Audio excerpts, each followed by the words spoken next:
Welcome. This is a webinar on college financial and merit aid, and it'll be given by myself and my colleague Mike. So before we start, I just want to say a few words about Cirrus Financial Advisors and our service, College Money Match. This is a service where we want you to, frankly, to pay less for college.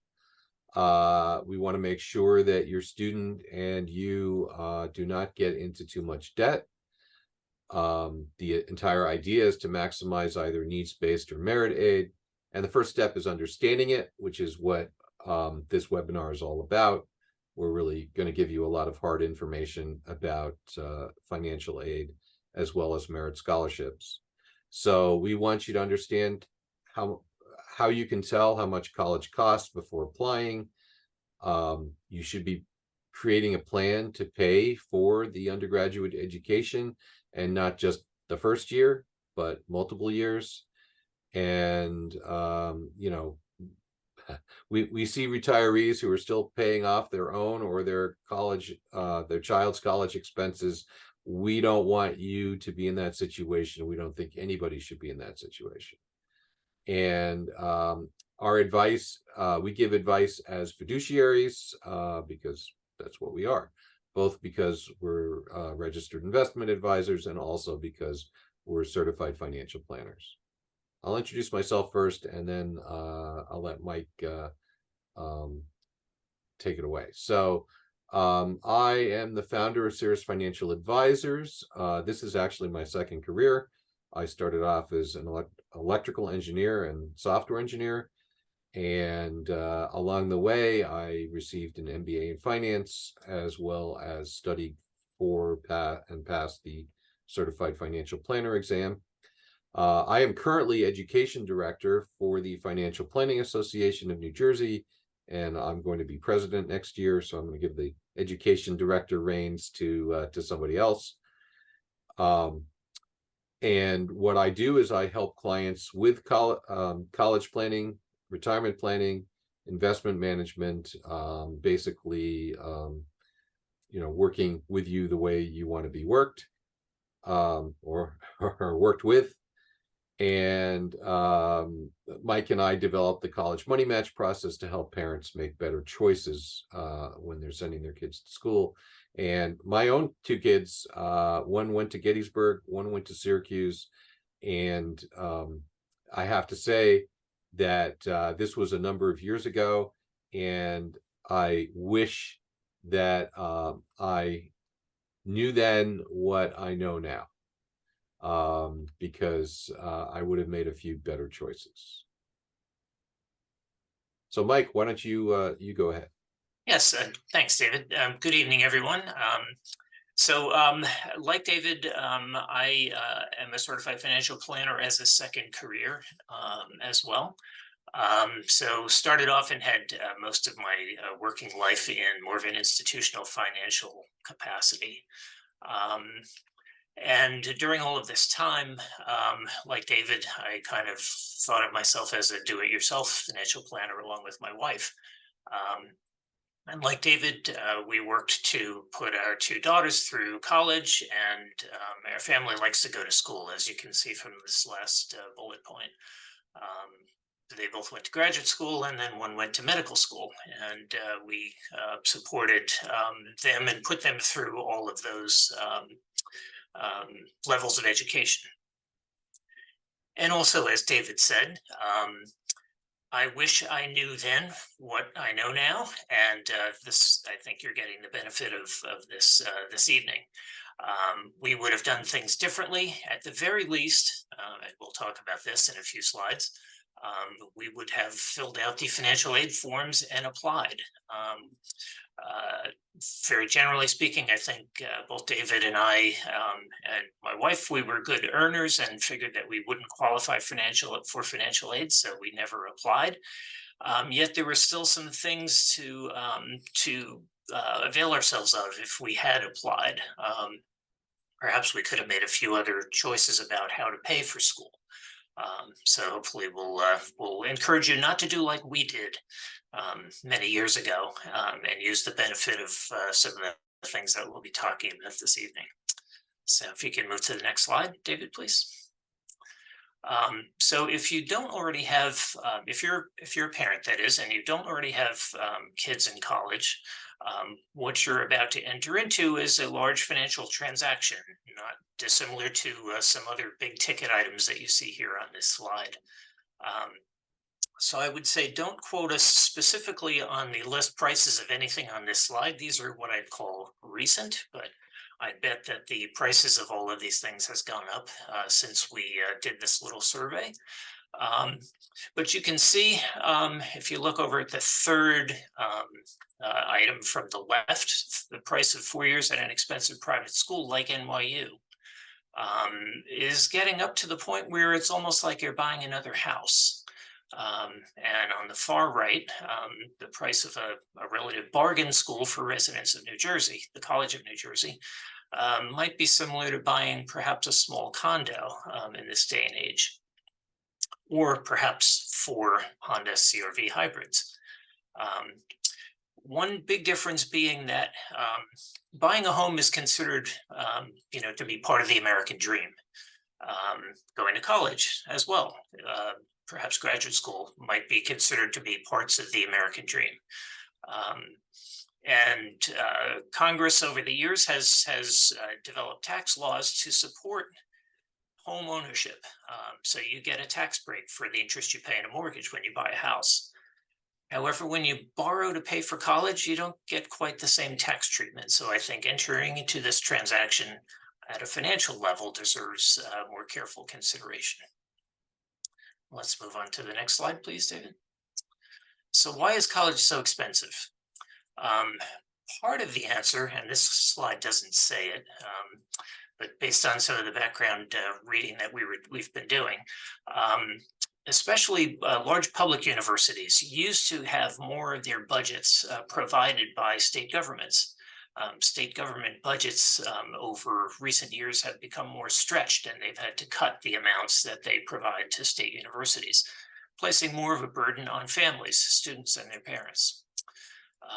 The actual cost of education is not as much as the tuition would indicate. You see some statistics here from a few years ago that shows that it's that to educate a student at a public university, it was a pretty low relative cost. Now, colleges and universities hire some highly paid administrators who go out and do fundraising for their universities. And colleges, to attract students, have added lots of amenities over the year, like, cafeterias and amusements like a lazy river in schools with good climates. But college is really so expensive because people like David and I were willing to pay that much. We didn't go through the process of seeking out alternatives and just saved like we thought we were supposed to do and paid the list price. And fortunately, based on recent statistics, a large percentage of students at private colleges did receive some form of financial aid in the 2019-2020 school year. Next slide, please, David. So the college financial game kind of goes something like this. You start with what could be a very high list price, subtract out discounts. If you get financial aid based on financial need, that's one form of discount. Another form of discount might be merit aid, merit scholarships, things like that. So deducting those from the initial high list price helps you to arrive at a net price, which is probably going to be different for different families and students. Not all that dissimilar to how much you pay for airline tickets. As you know, if you're buying airline tickets and you're able to book way in advance, you may get a better price than someone who books, right before the flight is supposed to leave. If you're trying to book flights for a popular destination at a popular time, you're going to pay more. So there's variability in college costs, just like there is in buying things like airline tickets. Next slide, please. So the rest of this presentation is going to be broken down roughly along these lines. I'm going to cover needs-based financial aid, which is mainly a formula-driven process.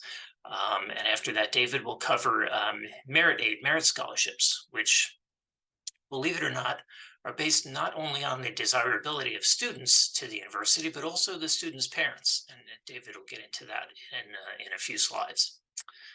Next slide, please. So let's get into it. Needs-based aid, as I mentioned, is formula-driven.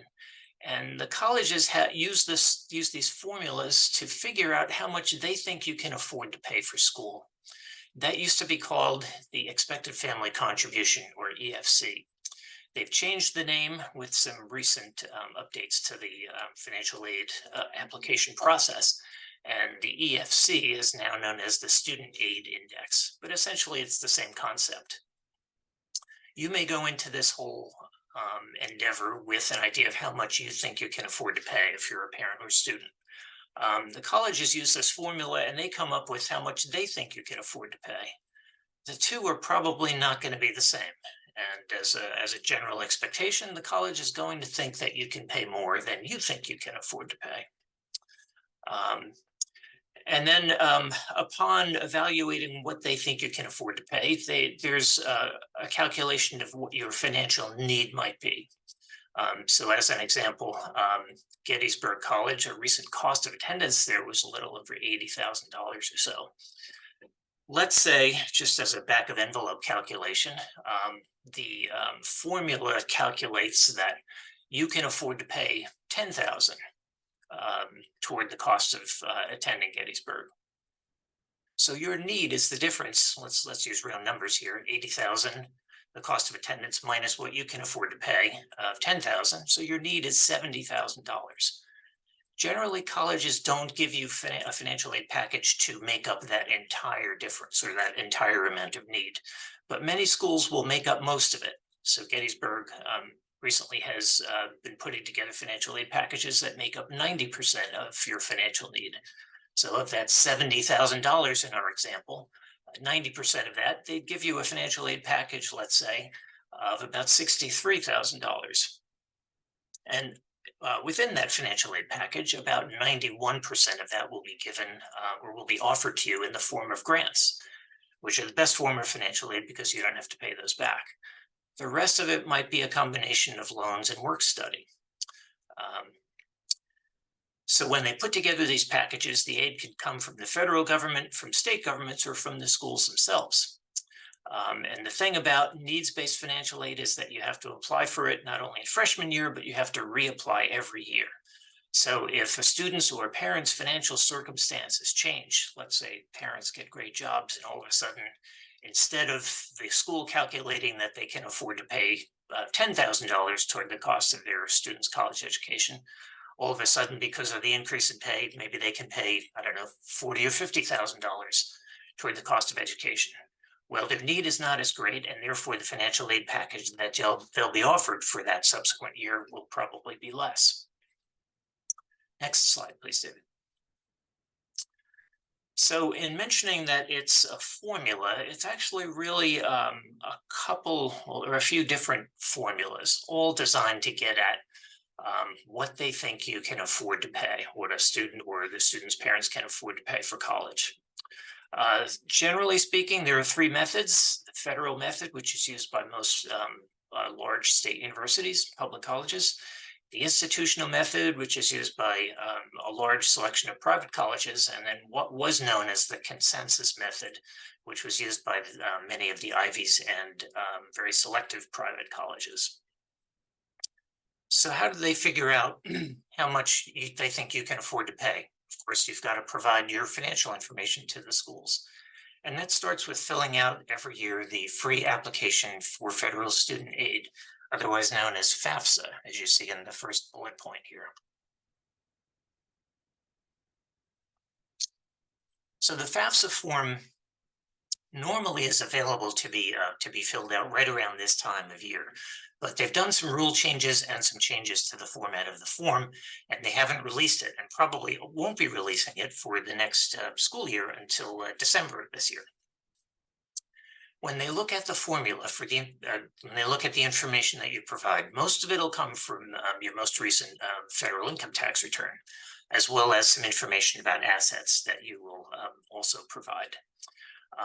They won't consider, if you have an IRA, they won't consider the value of your IRA accounts. If you've got a 401k account at work, they won't consider that value.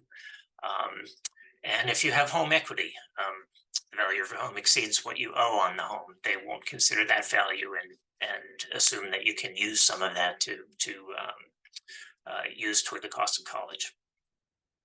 However, for the next school year, they will include for the first time, if you own a small business, they'll be asking you to report what the value of that small business is. The next two methods also ask you to fill out another financial aid form called the CSS profile. And each college asks for more information, and the formula can be changed by each college to consider or perhaps place a different weighting on certain information that you provide. In both the institutional and what was the consensus method, these schools will also look at the value of your IRA accounts, 401ks. If you've got any annuities, they will consider the value of your home equity, and they have always considered the amount of the value of a small business if you own one. The big public universities, they'll be considering that for the first time this year. The consensus method used to be a group. We've called them the 568 group here. It was a bunch of elite schools that basically got together and said, well, we'll use the same method to come up with a formula for what we think students and their families can afford to pay. Well, a couple of former students filed a lawsuit after they graduated alleging price fixing. I've actually seen a website that refers to the 568 group as the 568 cartel. So officially speaking, probably the consensus method isn't really consensus anymore, although the schools probably use a formula that's either the same or similar, but they're not openly consulting with each other on agreeing as to what that formula should be. And like the institutional method, you have to fill out the CSS profile form in addition to the FAFSA, and they will look at things in addition to what the big public universities will look at, like the value of your IRA, 401k, annuities, small business, but they may not consider all of your home equity, for example. So next slide, please, David. So one important thing to realize when you're completing the FAFSA with the federal method, and in terms of managing your expectations as to what it will come back with, in terms of what they think you can afford to pay. They'll place a lot more emphasis on income of the parent and income of the student, and a lot less emphasis on the assets that the parents and students own. Depending on how much income the parents have, they will consider anywhere from 22 to 47% of parents' income as possibly includable in this calculation to figure out how much you can afford to pay. The student, of course, is not discouraged from working and earning income, but if they earn over $9,410, this is a 2023 figure, anything that they earn over that, the schools are assuming the students are going to use that to toward the cost of their college education, and therefore they're going to take a 50% weighting of that and assume that that can be applied toward what the family can afford to pay. On the other hand, parents' cash in bank accounts, brokerage accounts, things like that, 529 plans are only weighted at between 5 and 6% in terms of how much they count towards what this formula will say a family can afford to pay. Next slide, please, David.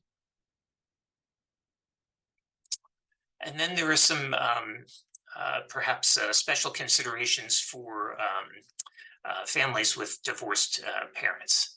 So in this current school year, the 2023-24 school year, so kids who are already in college now, when they look at what they think your family can afford to pay towards school, um, they looked only for the income and assets of the custodial parent of the student.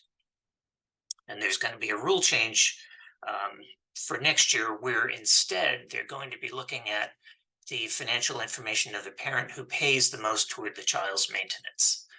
This is at least on the federal method level.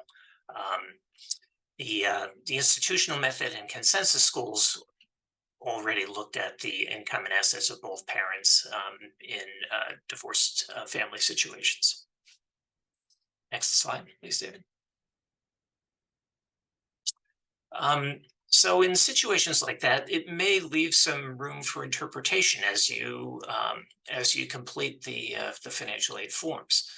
For divorced parents, how will FAFSA know? How will the schools know which parent really is paying the most in terms of the child's maintenance? So it may open up the possibility for you to pick the parent who earns less and provide their income and asset information. May increase the chances of them receiving financial aid. Also, an important consideration is if that parent is receiving child support payments, the formula does not count child support payments toward their income in determining how much they can afford to pay for school. On the other hand, because FAFSA for the first time is asking you if parents own a small business, they're asking for the worth or the value of that business. You have to come up with a valuation and be able to show that you used a methodology that is kind of a repeatable process, a metric that you can use in the following years so that you'll be consistent. You can choose a conservative methodology, and it's kind of difficult to see how the schools or how FAFSA will be able to challenge how you came up with the value of that small business. So some room to, perhaps increase your chances of financial aid depending on the valuation method that you choose. So next slide, please, Stephen. So I think that covers the needs-based financial aid segment of this presentation, and I'm going to turn things over to David to cover the merit aid portion now. Okay. Yeah, actually later on we do talk about it a little bit more and give some examples. So we're not completely at the end of needs-based aid. One important point, they've changed this year the way Pell Grants are calculated. And a Pell Grant is a federal grant, which is one of the larger sources of financial aid. And one important point is if you did not file a tax return, if the parents did not have enough income to file a tax return, they are automatically getting the largest Pell Grant. So that's actually a change that's made recently. Another change that I think it's important to point out is that the new FAFSA form will require an IRS automatic IRS download. So if you don't agree, or if the parents don't agree to the IRS download, they cannot be considered for aid. So that's an important point, especially in divorced families where, sometimes spouses, ex-spouses are not cooperative. So, okay, so let's talk about merit aid. So you can really think of merit aid as a discount. Colleges will provide this discount to some students. Why? Because they have goals. The most important one is that colleges want to have the more academically gifted students attend. So they're going to try to attract them with discounts. And the schools will publish what their target test scores and target GPAs are. And if, frankly, if your student is above those targets and that school gives merit aid, not all of them do, then you're likely to get some merit aid. And then also students who are active contributors, leadership positions, clubs or activities, sports or music achievement. The college may have a shortage of tuba players in the band, and they want to attract tuba players. You never know what it is in a particular year, but your students' achievement, the same kind of things that make them attractive for admission also make them attractive for merit aid. And then an important thing to realize is that schools have geographic goals. So we happen to be in the wonderful Northeast, where there are tons of colleges and tons of students, quite frankly. You might be applying, your students might be applying to New York and New Jersey colleges and universities, but if they start applying in the Midwest or the West, sometimes they might get a little bit more aid, just because they're not getting those Northeast students and they want a well-rounded class. And major is important too. Sometimes if you're applying to majors which are maybe not quite the major that the school is best known for.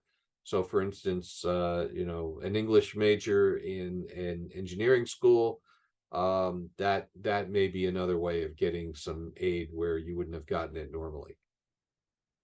And then demonstrated interest to the college. That's important for admission. It's important for merit aid as well. Keep in mind that these colleges track every interaction you have with them.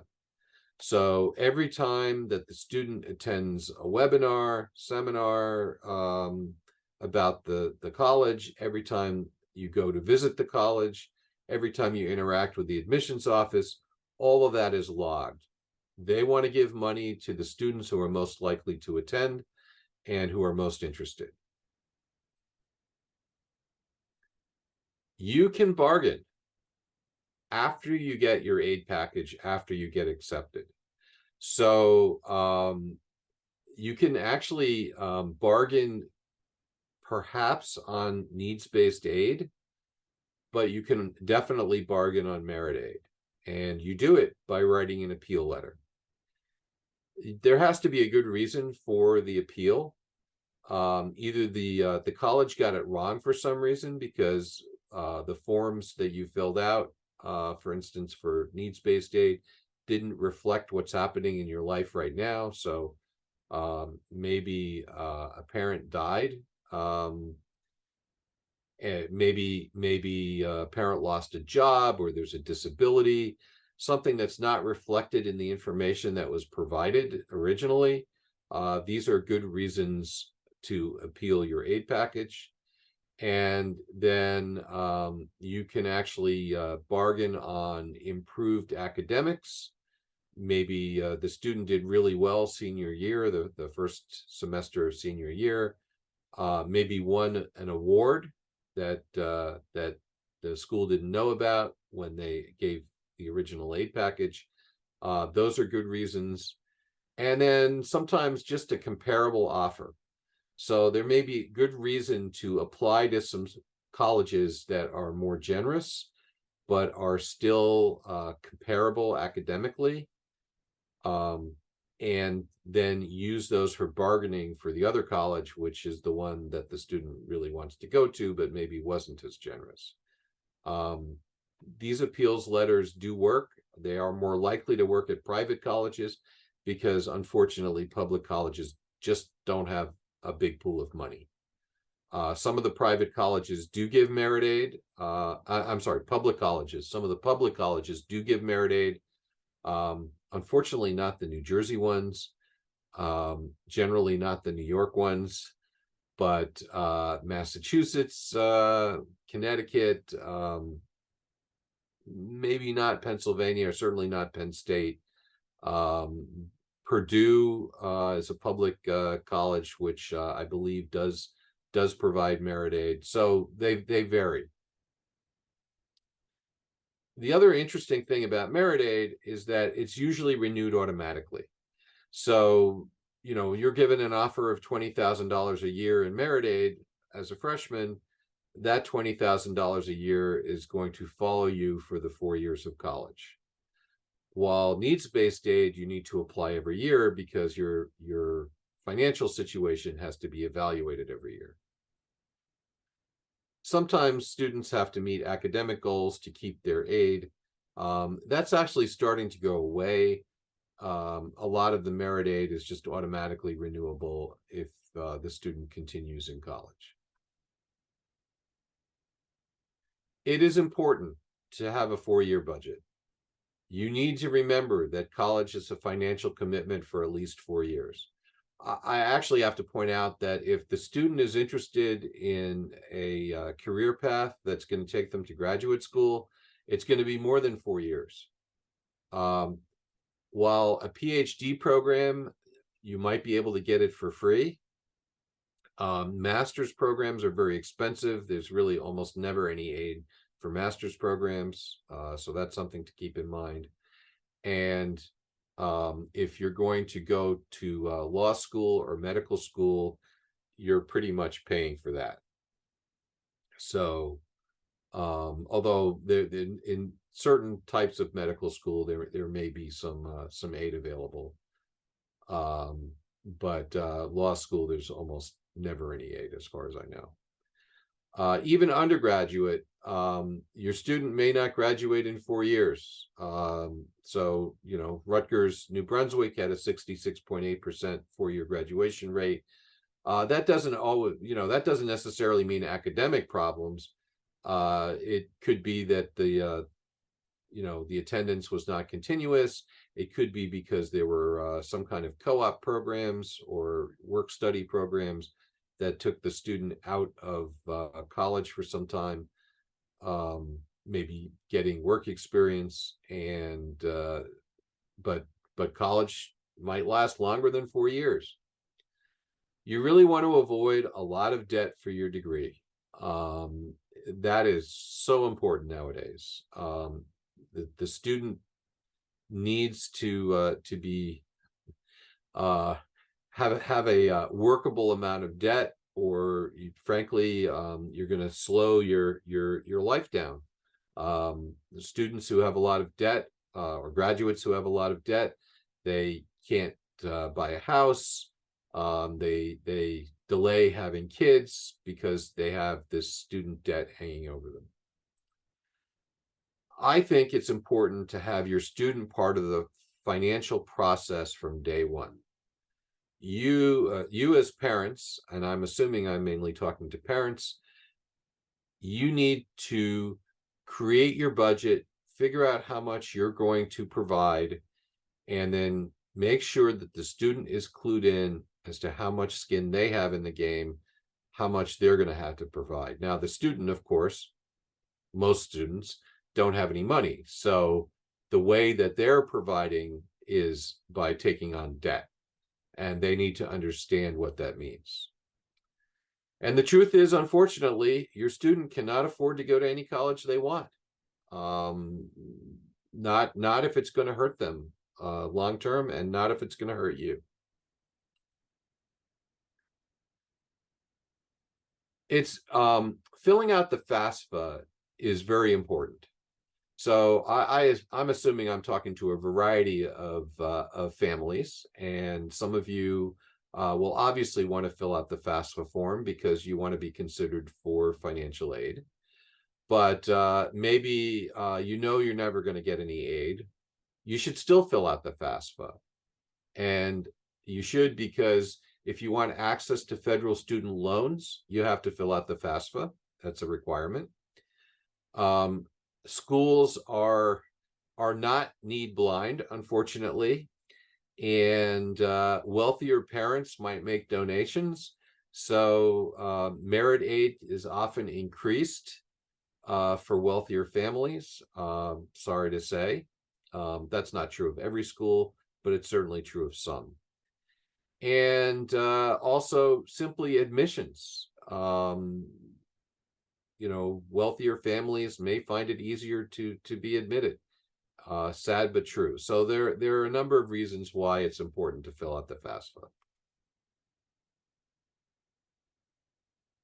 So now I'm going to talk a little bit about some ways of paying for college in specifically loans. So, um, loans are probably part of many students' situation and many family situation. So you need to know a little bit about what's available. So starting out with the loan that is the most benign, shall we say, that's the federal student loan. Every year, the federal student loan is set at a different rate. So for students going to college this fall and the following spring, the loans are at 5.5% interest rate. So I'm assuming I'm talking to families here where you probably have juniors, you probably have seniors, whoever you are. The federal student loans for the following year and for the year after that, we don't know what they are. If interest rates come down, then those student loan rates will come down for those years. There are two types of federal student loans: subsidized loans and unsubsidized loans. Subsidized loans are considered part of financial aid. All that means is that there's no interest while in school and for 6 months after graduation. For unsubsidized loans, the interest accrues from the moment you take out the loan, but it is deferred and capitalized into the loan. So once you start paying, the loan will be higher. You can optionally pay the interest while going to school, so it doesn't need to be deferred. And federal student loans have maximums that haven't really changed much recently, even though college has become more expensive. So the maximum is for freshman year is $5,500, sophomore is $6,500, and then junior and senior years it goes up to $7,500. These are the loans that are eligible for all those fancy income-driven repayment plans, deferments, the interest payments or the loan payments that were not required during the pandemic, where they just started requiring payment again. We're talking about federal loans. These loans are dischargeable on disability, debt, or death. And there are some different loan forgiveness programs, which is not part of this presentation, but be happy to answer questions about that if you contact me. Then there's federal Parent Plus loans. So these loans are taken out by the parents. They are right now at a whopping 8%. Again, these are floating. They're fixed rate loans, just like the federal student loans, but the interest rate is set for the loans you take out every year. So the loans that are taken out today are at 8%. These loans depend only on your credit score. And in fact, that's not the same as the credit score for mortgages or for credit cards. They calculate a slightly different score. It's not based on your income. You could have zero income and a decent credit score and be able to take out unlimited loans. Now, that's not a good idea, but you can do it. These are eligible for a single type of income-driven repayment plan called the ICR, and which is income contingent repayment. So this has fairly high payments. The federal student loans are eligible for some other fancier income-driven repayment plans that have lower payments. These loans are also discharged on disability or death, and they are actually eligible for the public service loan forgiveness, but you have to pay more of them back first. And when we're talking about public service, we're talking about public service of the parents, not of the students. Again, parent loans. Federal loans are not often discharged in bankruptcy. So that's something important to realize. You can't get out of them by going bankrupt. Now, here are a few additional loans. New Jersey has a very nice student loan program. The student or the parents can be borrowers. You will see that they are lower rates than the Parent Plus loan, but they do underwrite the loan. So you have to have both a credit check and income verification. They're not unlimited. But there are better option, in my opinion. And this is for students who attend New Jersey colleges. So it could be out-of-state students that attend New Jersey colleges, or there also could be New Jersey students who attend both New Jersey colleges and out-of-state colleges. And there are some income contingent repayment plans available. These loans are also discharged in death or disability of the student. So they're actually a pretty decent option for additional loans. New York, unfortunately, does not offer a state loan program. Connecticut and Pennsylvania do. They're not quite as nice as New Jersey's, but they are available and you can check into them. And then there's private student loans. These are lenders like Sophie, Wells Fargo. There's a whole bunch of others.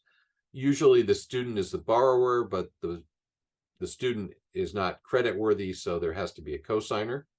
Often the parents, but it could be somebody else. It could be another relative. There's credit check and income verification. Again, that's of the cosigner.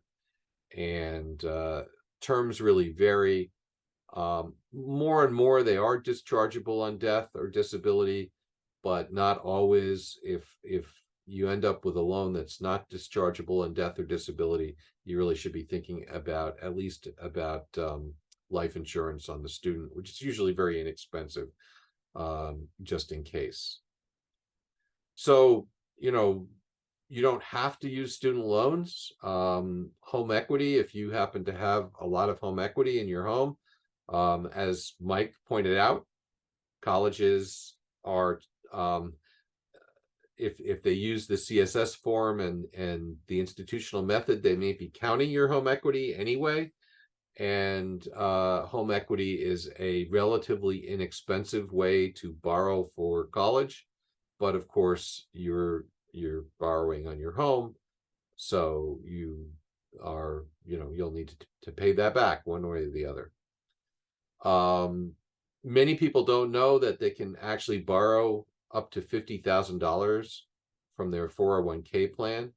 So in order to borrow the full $50,000, your 401k has to have more than $100,000 in it, because it's 50% of the 401k plan up to $50,000. When you pay it back, there's an interest rate, but that interest rate is actually being paid to you in the 401k. So this can be a reasonable option, but it's of course a limited amount. So college choice is very important when we talk about the price of colleges. The more selective schools, they'll give fewer discounts. Some of them give no discounts at all. For the ones that do, you're going to need higher academic achievement. You can actually predict both financial aid and merit aid. This is something that we do. We have software that does that. And that's one way we help. There is a net price calculator that every college has. They vary with their accuracy, but that is another way of predicting what aid they might provide. But predicting aid is super important this year when the FAFSA is in December. So a lot of colleges will not be able to provide their aid package. When you use early action or rolling admissions, you might find out, the student might find out that they're admitted, but the aid package may be on hold because the FAFSA information is not available. So making that prediction is important, because you want to make sure that your student is going to apply to some schools which are not that expensive. So at least you have that choice. You can make the evaluation once you evaluate all the schools that the student is admitted in. But if you don't apply to any schools that are going to be less expensive, you won't have that choice of a less expensive school once you evaluate all your choices. You should think about applying to schools that you can use for bargaining. And I talked about early action and rolling admissions. Those are great, but I strongly urge you to avoid early decision. That's because it's binding. So colleges are, they don't really have an incentive to give you a good financial package. And we talked about the budget. So let's go on. So this is a little case study. Just as an example, and it uses our software, our college money match software. So here we have a student, Malcolm Morris. Parents are John and Esther. John makes $120,000 a year. Esther makes $25,000. They have home equity of $250,000. They actually have $100,000 of savings and investments and $300,000 in retirement accounts. So they've been frugal. They've been careful. They've saved their money.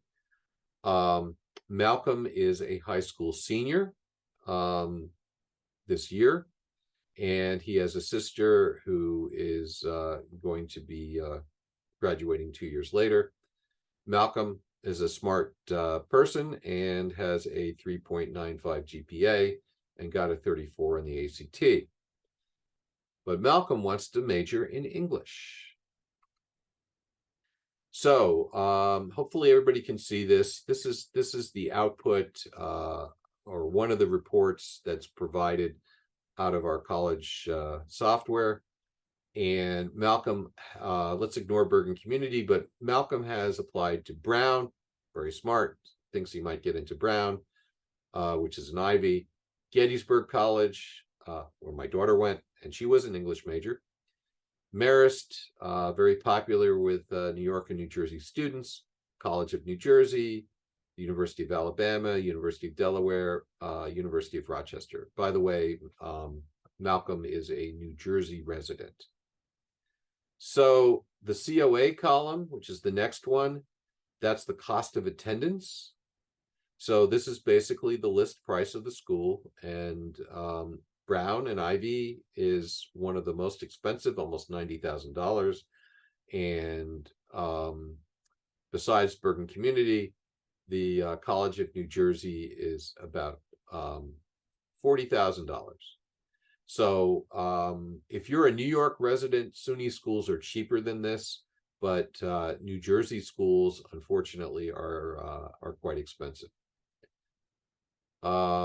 So the EFC, which is now called SAI, this is the student aid index. This is how much the formula says that the parents can provide.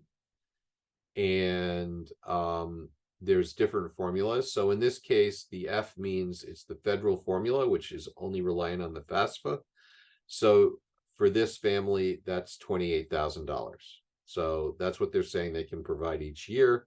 Anything above that is considered need, which is the next column. The I is the institutional method. So that's showing 17,000 for Brown and Gettysburg, and actually 29,000 for the University of Rochester. That is most likely because the University of Rochester considers more of the home equity in the formula. So I talked about the needs column. The needs-based grant column is showing what the grants are for these colleges based on need. So Gettysburg says they're going to provide $52,123, but Brown, if Malcolm gets into Brown, Brown will actually give him $68,696.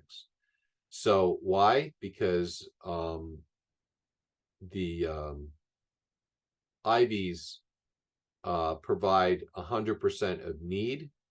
Why isn't that 71,000? Well, because the rest of need is going to be in the formula loans.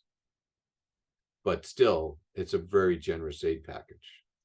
Now you'll see merit scholarship. So this is the amount that the that Malcolm will get just based on merit aid. And you'll see that some of the schools have both needs-based and merit aid.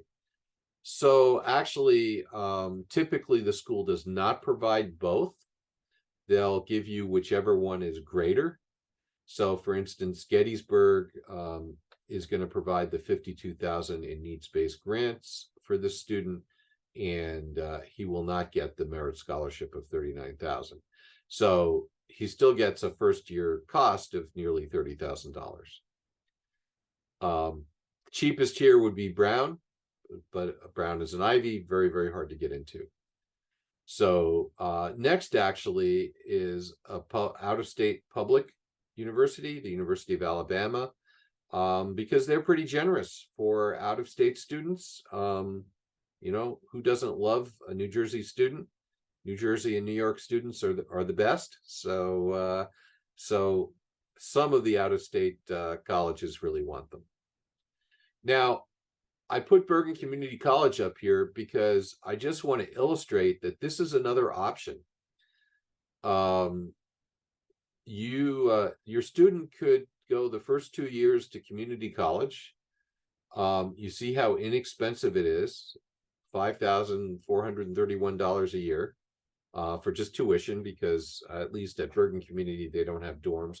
I believe some community colleges do have dorms.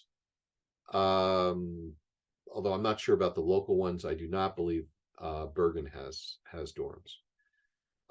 If they were to live on campus, that of course would be extra.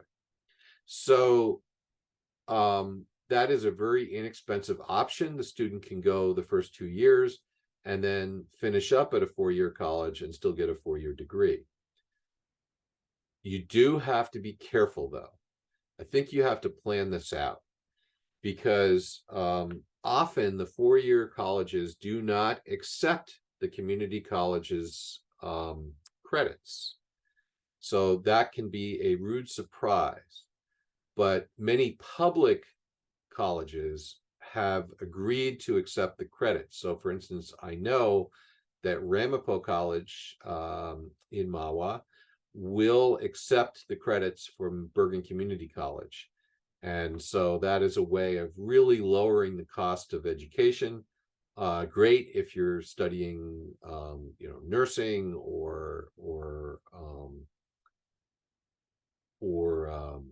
education. If you want to be a teacher, this can be a really good option. Okay, we seem to be going a little over here. So I just have to point out, this is an outcome page where we're basically showing the amount of extra loans that have to be taken by Malcolm and the expected first-year salary, and that varies by school. By the way, the schools are supposed to publish this information. Then what a 10-year payment plan will look like for the loans that Malcolm has to take out. And basically at the last column is an affordability profile that can show whether you need to be careful about that particular option or not. This is a different case study. In this case, it's wealthier parents, a wealthier family. Also, the student is studying engineering. I'm going to skip through some of this. I'll just point out that the affordability profile is very different for an English major versus an engineering major. So the major may be an important factor in how much loans your student might want to take, because if you're in a STEM field where the pay is better, then it's going to be easier to pay those loans back. And I think you really need to think about that when you decide on the loans that are going to be taken. So that's another factor.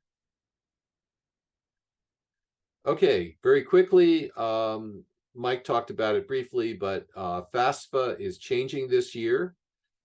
This was part of the CAA Act. It was a Consolidated Appropriations Act of 2021. And everything is currently in a little bit of disarray. So first of all, this is the act that's changing EFC to SAI. One interesting thing is that SAI can actually be negative. So there are situations where that will increase the aid if you have a negative SAI. The FAFSA form will be much shorter, so it's 36 questions instead of 100. I do actually have the questions, but most of the data is going to be automatically entered from the tax return. So that's a requirement. As I said before, the parents who help fill out the FAFSA are going to have to give permission to have their tax returns automatically transferred to the education department for the FAFSA. It's a requirement for aid. So we talked about a little bit about the divorced parent situation. The last bullet we did not talk about, and this is super important. The discount for multiple children in college is eliminated. So previously, if you had more children in college, your EFC for each individual student would go down. It wouldn't go down by 50% if there were two, but it would go down some. So you basically were able to get a more consideration for aid if you were paying more college bills. That is no longer the case. They basically ignore that for the federal formula. I cannot condone that. I think it's terrible. Complain to your representatives and senators about it. They're the only ones who can change it. The CSS formula, though, for the institutional method for the private schools, they are actually still doing this. As far as I know, they're not going to change it. So if you have multiple kids in colleges, you might have cases where the private schools are cheaper than the public schools if you're going to get aid. So it's important to consider both private and public colleges, especially for the second and third student. Additionally, the parent income allowance was increased by 20%. Pell Grants are more easy to come by, so that's good. The student income allowance was increased by 35%. We talked about small business. Child support is no longer considered income, but it is considered an asset. I think one of the other slides says it's not counted, but it is counted, but it's counted as an asset, and that's at 5.64%. Clergy and military housing allowances are not counted as income, so they're completely ignored in the aid formula. That can be very good if the family has clergy or military. And grandparent or other family monetary support and gifts are not counted. So if a grandparent is going to give, $20,000 a year, that would be wonderful. That does not count against aid any longer. So this is a slide just asking you about College Money Match. We'd love if you took a look at it with us and contacted us. Be happy to show you both the software and talk to you individually about your college journey. And last but not least, we have a free ebook. This goes into the loans, tax breaks, some other things about paying for college. You can fill out the form on our website to receive it. Basically, we'll just email you a link to download that ebook by filling out the form. And it is very useful. Okay, so I think we are done with our presentation. And I know it's a little bit after 8:30, but if folks are still there, I would be Mike and I would be very happy to take some questions. just write the question into the chat. So we had one before about wondering, Julianne was wondering when the CSS is due for early decision. So the CSS form is available today. The FAFSA form is not. So you should, if you're applying to a private college that requires the CSS form, you should fill it out as soon as possible. It would be a good idea if the college had that information when they read the application. I believe on the Common App there is a checkbox for whether you're filling out the financial aid forms, so they will wait for it if that box is checked. So you know, so it doesn't need to be instantaneous, but it's certainly something you want to work on. And the FAFSA was not out yet, so you know, the admissions office, the financial aid offices, they need to work around that, and they're going to do it by delaying the financial package. So I hope I answered that part of the question. And then Julianne also was asking about if the child lives with one parent. So that would be considered the custody parent, but now the custody parent doesn't matter for FAFSA. So it's going to be the parent who theoretically provides the greatest financial support for the child. But of course, the parent where the child lives also provides financial support, especially if both parents are working.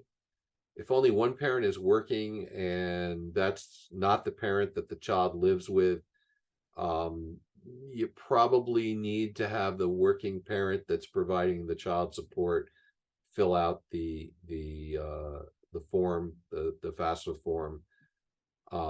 So the way the FAFSA form works, the way all financial aid works, they're going to ask you a bunch of questions, and some portion of the families will be audited afterwards. It kind of works like the tax return.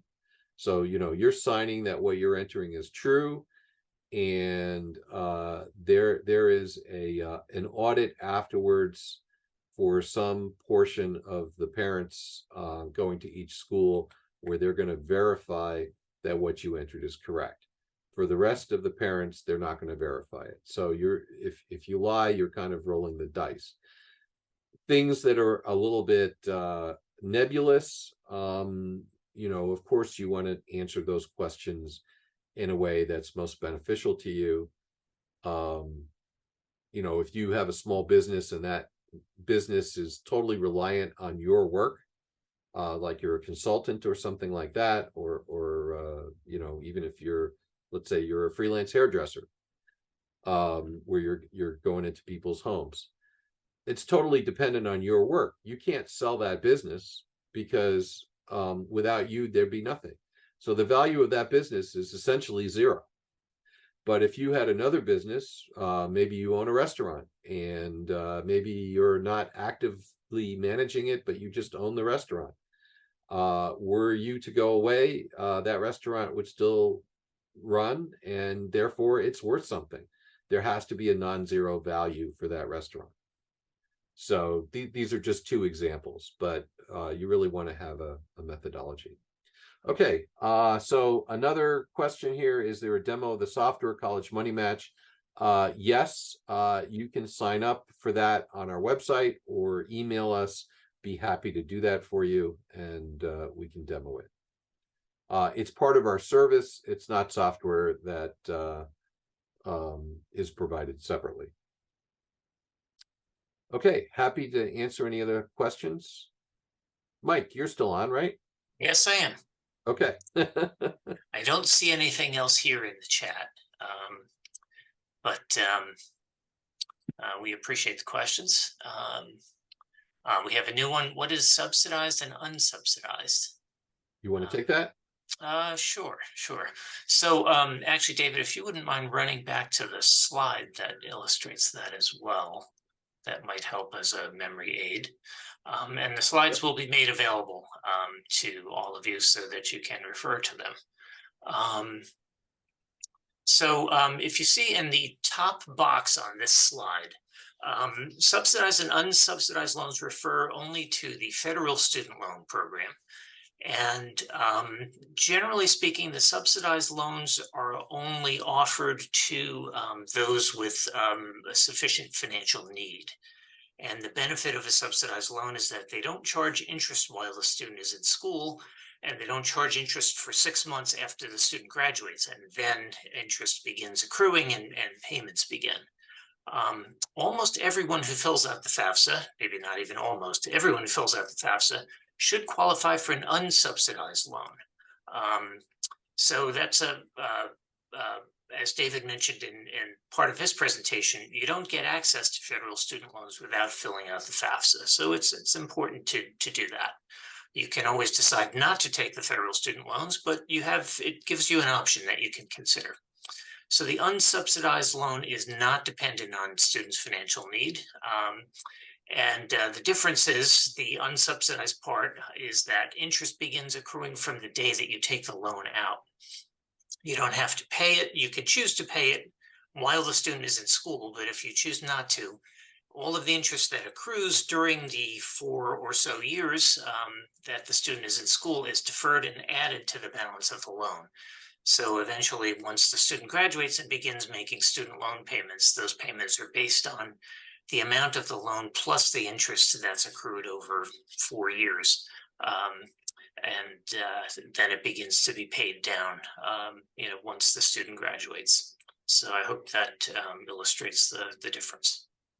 Yeah, one thing that I should point out is that the subsidized loans, I think it's $3,500 for freshman year is the max. So $2,000 of that $5,500 max for total federal student loans for the student. $2,000 will always be unsubsidized, and only $3,500 is the max for subsidized. So it's relatively low, especially if you compare it to the cost of a private college. So we've got go ahead. You probably see the question there as well, David. Yeah. Meryl is saying, can you clarify President Biden's student loan forgiveness plan? So the original forgiveness plan is dead. I guess the Supreme Court ruled on that, I believe. So the original plan was that $10,000 of federal student loans was going to be forgiven for everybody, 20,000 if you were a Pell Grant recipient. So those that's basically dead. Instead, what President Biden has proposed is a new form of income-driven repayment plan called the SAVE plan. And I don't recall offhand what all the details are of that plan, but basically the amount that you need to pay based on your income is lower than at the end of the payment period, which again I also don't remember. 15 years, I seem to think, but maybe it's 20. Yeah, I don't think I know. But, I read it, but I'm sorry, I didn't recall the whole thing. At the end of that period, the rest of it is forgiven. Now, there's something important to realize about loan forgiveness. Generally, loan forgiveness is taxable. So what that means is that if you had a $50,000 loan and that loan is forgiven, it is generally going to be a taxable situation where the IRS says that's $50,000 of income. During the pandemic, student loan forgiveness overall was made non-taxable, but that was a temporary situation, and I actually do not remember the date that it expires. It may be 2025, so I think it may still be enforced now, but it is going to expire for your students who are taking out their loans now. That's they're not going to be able to have their loans forgiven under that tax-free situation. The exception to that is public service loan forgiveness. So that's a 10-year program for people who work for a nonprofit or for government. They have make 10 years of loan payments, and then the loan is forgiven, and it is forgiven tax-free. So that predated the pandemic, that program, and that is the best loan forgiveness program, but it means you're going to work for a nonprofit or government entity, which is typically at a lower rate of pay. So, and other examples would be teachers, public school teachers, for example. right. Yeah. It doesn't need to be federal government. It can be any government. So we have a few other questions. What if you have no assets, but you earned $100,000 a year as a divorced mom? Well, okay, so every situation is different. I don't know what your family size is, how many kids. It has to do with family size and income. Chances are that at least for the federal method, assuming that you, the divorced mom, is going to be the person who's filling out the FAFSA, quote unquote, provides the most support. Then on the federal method, you're probably going to have some kind of aid, certainly for some of the more expensive schools.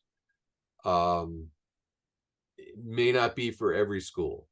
So you definitely want to go through the process, and you definitely want to see and look at which schools are going to provide you the most aid.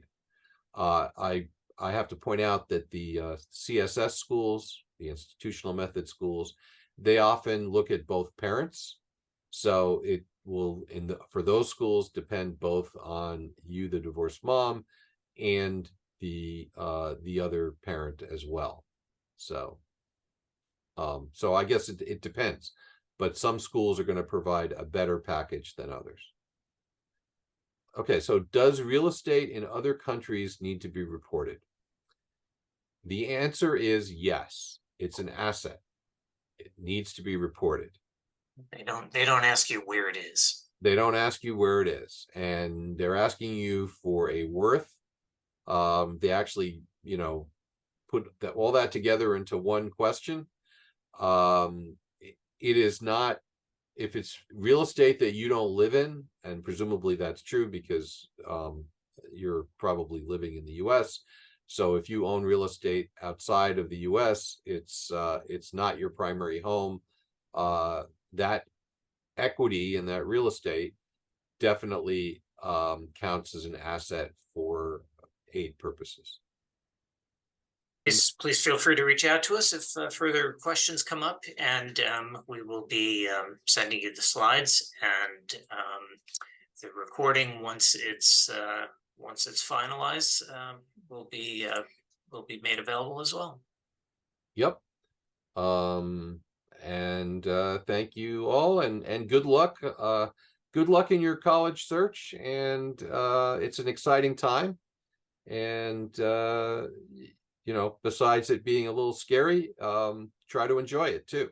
Yes. Thank you for joining us. Have a good evening, and good luck with everything. And please let us know if we can be of help to you.